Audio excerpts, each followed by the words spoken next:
Hello students, M के study point में आप लोगों का एक बार फिर से स्वागत है।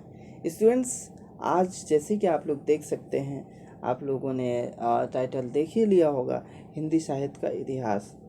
आज हम लोग पढ़ेंगे हिंदी साहित्य के इतिहास के बारे में, जो कि क्लास 12 और 11 दोनों के लिए उपयोगी है, ख़ासकर क्लास 12 के लिए। और ये हिंदी साहित्य का इतिहास आपके आगे भी जो competitive exams, BPSC, UPSC, UPPSC, इन सभी चीज़ों के लिए भी आपके लिए उपयोगी है। तो स्टूडेंट्स, जैसे कि आप यहाँ पर देख सकते हैं, जान सकते हैं हिंदी साहित्य के इतिहास के बारे में। यहाँ पर हम लोग बात करेंगे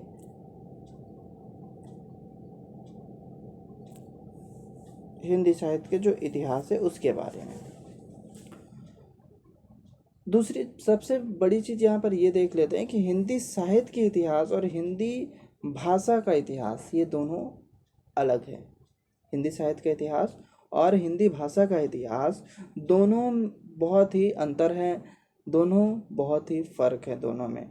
ठीक है, कई स्टूडेंट समझते हैं कि दोनों एक ही है, कंफ्यूज रहते हैं उसमें। तो आप बिल्कुल कंफ्यूज ना रहें, क्लियर कर लें कि हिंदी भाषा का इतिहास और हिंदी साहित्य का इतिहास ये दोनों एकदम अलग हैं। तो स्टूडेंट्स, यहाँ पर हम लोग देखेंगे कि हिंदी साहित्य काल जो है वो कितने पार्ट्स में डिवाइडेड है और कौन कौन से हिंदी साहित्य हैं, कौन से नहीं हैं। तो स्टूडेंट्स, अगर आप हमारे चैनल में नए हैं तो हमारे चैनल को सब्सक्राइब करें और हमारा वीडियो पसंद आए तो लाइक करें, वीडियो को शेयर ज़रूर करें ताकि और भी लोगों को जो है उससे फ़ायदा मिल सके। और कमेंट भी करें, आपको किसी भी तरह के क्वेश्चन है, किसी भी तरह के सवाल हो, आप कमेंट में मुझसे पूछ सकते हैं और मैं कोशिश करूंगा कि आप लोगों के हर एक कमेंट का जवाब दे सकूं। चलिए स्टूडेंट्स, ज़्यादा देरी ना करते हुए बढ़ते हैं अपने टॉपिक में आगे की तरफ।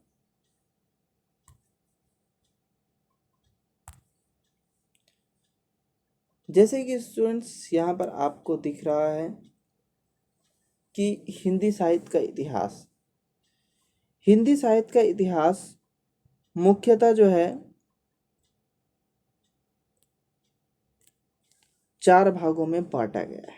हिंदी साहित्य का इतिहास मुख्यतः 4 भागों में बांटा गया है। सबसे पहले आदिकाल नंबर 1, जिसकी समय सीमा 1000 से, यानी हिंदी काल की शुरुआती जो सीमा थी, यानी हिंदी काल जब स्टार्ट हुआ था तो वो 1000 के आसपास से हिंदी काल का प्रभाव दिखना आरंभ हुआ था और 1350 के आसपास ये साहित्यिक रूप धारण करना शुरू किया था। तो हिंदी साहित्य का इतिहास जो है 1000 से 1350 ईस्वी तक, 1350 ईस्वी तक आदिकाल माना जाता है। तो इस समय आदिकाल था। उसके बाद इसका दूसरा जो है भक्ति काल। उसके बाद जब आदिकाल 1350 में आदिकाल समाप्त हुआ तो भक्ति काल शुरू हुए, जिसमें भी कई भक्ति धारा के कवि सामने आए, सूफी धारा के कवि आए, संत धारा के जो है कवि आए सामने, जो कि 1350 से 1650 तक चला। भक्ति काल 1350 से 1650 तक चला। उसके बाद तीसरा जो है रीतिकाल। रीतिकाल जो है 1650 से 1850 तक। इस काल में राजा महाराजा या फिर आपके जो दरबारी कवि जो ज़्यादा इसमें हुआ करते थे, जो अपने राजा महाराजा के गुणों का वर्णन करते थे, उनके बारे में लिखते थे, वीर पुरुषों की वीरता के बारे में लिखते थे। और उस वक्त रीतिकाल में ये भी बदनामी थी कि इस वक्त जो है कोई भी राजा किसी दूसरे राजा या किसी की कन्या, खूबसूरत कन्या को देखते थे तो उसके लिए युद्ध हो जाते थे और उसी के वजह से युद्ध ज़्यादा होते थे। तो रीतिकाल में हमें ये चीज़ ज़्यादा देखने को मिलती है। रीतिकाल की समय सीमा जो है 1650 से 1850 तक माना जाता है। उसके बाद जो है स्टूडेंट्स हम लोग चौथे पार्ट्स में देखते हैं कि हम लोग हिंदी साहित्य के इतिहास 4 भागों में बांटा है। तो चौथा जो भाग है उसको कहते हैं आधुनिक काल, जिस काल में अभी हम लोग चल रहे हैं। ये काल शुरू हुआ था 1850 ईस्वी से। ये काल 1850 ईस्वी से शुरू हुआ था और ये अब तक यानी अभी भी हम लोग आधुनिक काल में है। तो आधुनिक काल अभी भी चल रही है। ठीक है स्टूडेंट्स, तो यहाँ पर उम्मीद है आप लोगों को यहाँ पर समझ में आया होगा कि हिंदी साहित्य का जो इतिहास है वो 4 भागों में बांटा गया है। आदिकाल, भक्तिकाल, रीतिकाल और आधुनिक काल। आदिकाल 1000 ईस्वी से 1350 ईस्वी तक, भक्तिकाल 1350 ईस्वी से 1650 ईस्वी तक, रीतिकाल 1650 से 1850 ईस्वी तक और आधुनिक काल 1850 से अब तक जो कंटिन्यू चल रहा है। उसके बाद स्टूडेंट्स हम लोग जानेंगे कि आदिकाल, भक्तिकाल, रीतिकाल और आधुनिक काल, इन सभी काल के जो मुख्य जो कवि हुआ करते थे, मुख्य जो रचनाकार होते थे, तो वो कौन कौन से हैं। तो यहाँ पर हम लोग चलते हैं मुख्य रचनाकार की तरफ। स्टूडेंट्स यहाँ पर देख सकते हैं कि जैसे कि सबसे पहले आप यहाँ पर देख सकते हैं कि हाँ, नंबर 1 आदिकाल और नंबर 2 है भक्तिकाल। ठीक है, तो आप यहाँ पर 2 काल देख सकते हैं, एक है आदिकाल और एक है भक्तिकाल।